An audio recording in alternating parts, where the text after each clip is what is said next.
করি সেটা হচ্ছে কৃষ্ণা নবমী থেকে শুরু হয়ে যায়, মানে মহালয়ার আগে থেকেই দুর্গাপুজো নবমী তিথি থেকে শুরু হয়ে যায়। অনেক রাজবাড়িতে এই পদ্ধতি চালু আছে। এরপরের পদ্ধতি হচ্ছে প্রতিপদাদি কল্প। যেমন আমাদের দেওঘরে প্রতিপদ থেকে খামারগাছি আশ্রমে আগে হতো। আগে আমাদের তারানন্দ মহারাজ উনি যখন দুর্গাপুজো এখানে করবার সামর্থ্য ছিল না বা করতেন না, লোকবল অর্থবল সবই সমস্যা, উনি কিন্তু নিয়মিত এই প্রেম মন্দির তৈরি করবার পরে মাতৃ মন্দিরে কলস স্থাপন করে 9 দিন ধরে নবরাত্রি করতেন এবং 9 দিন ধরে উনি চণ্ডী পাঠ করতেন। আর ওনার একটা, আমরা সবাই জানি, মহারাজের একটা চণ্ডী পাঠ অদ্ভুত শিক্ষাই ছিল।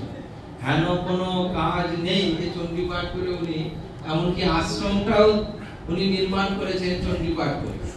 ওনার জমির প্রয়োজন ছিল, আশ্রম করবেন গঙ্গার তীরে, সেই জন্য একজনদের খুব বড় বিপদ হয়েছিল, উনি তখন তাদের বাড়ি থেকে 3 দিন ধরে মৌন থেকে চণ্ডী পাঠ করেছিল। তারা তখন অদ্ভুত ভাবে 4 দিনের দিনে ফল প্রাপ্ত হয়ে যায়, এত পাওয়ারফুল ছিল। তখন ওরা উনি বললেন যে আপনার কি চাই, বলে গঙ্গার তীরে আমার একটুখানি কুঠিয়া নির্মাণের জন্য জমি চাই। ডাক্তারবাবু একটা বই দাও। কি দিয়েছে তখন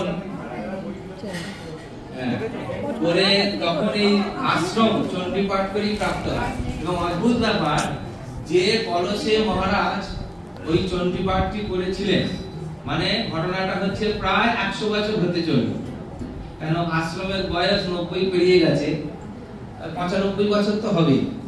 তো যে বাড়িতে উনি চণ্ডী পাঠ করেছিলেন সেই ডক্টর নন্দলাল পাল, সেই বাড়িতে যে ঘরটায় চণ্ডী পাঠ হয়েছিল বহু বছর পরে, মানে আজ থেকে 10-11 বছর আগে ওই ঘরটা আমরা আশ্রমে দিয়ে গেছি এবং সেই ঘটে তারপর থেকে আমরা চণ্ডীর ঘট ওখানে বসাচ্ছি।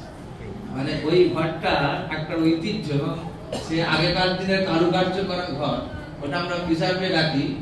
এই ঠিক দুর্গাপুজোর এই চণ্ডী পাঠটা জন্য ওটা বেরোয়, আবার ওটা যথাস্থানে উঠে।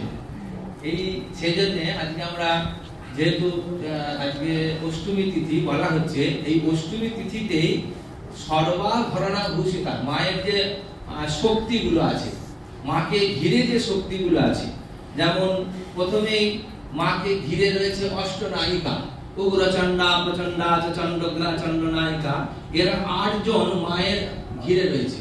অদ্ভুত ভাবে দুটো সামনের হাত যদি মায়ের বাদ দিই তাহলে আর কটা হাত রইল? 8টা। এই অষ্টনায়িকার প্রতীক হচ্ছে এই 8টি হাত।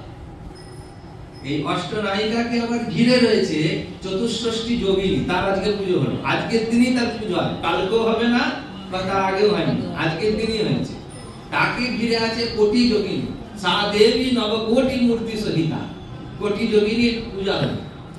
এইভাবে তারপরে জয়ন্তী, মঙ্গলা, কালী, ভদ্রকালী, কপালিনী, এদের জয়ন্তাদি পুজো হবে, নবদুর্গা পুজো হবে। না, আজকে টোটাল যে দুর্গা পুজো সেটা অষ্টমীতেই।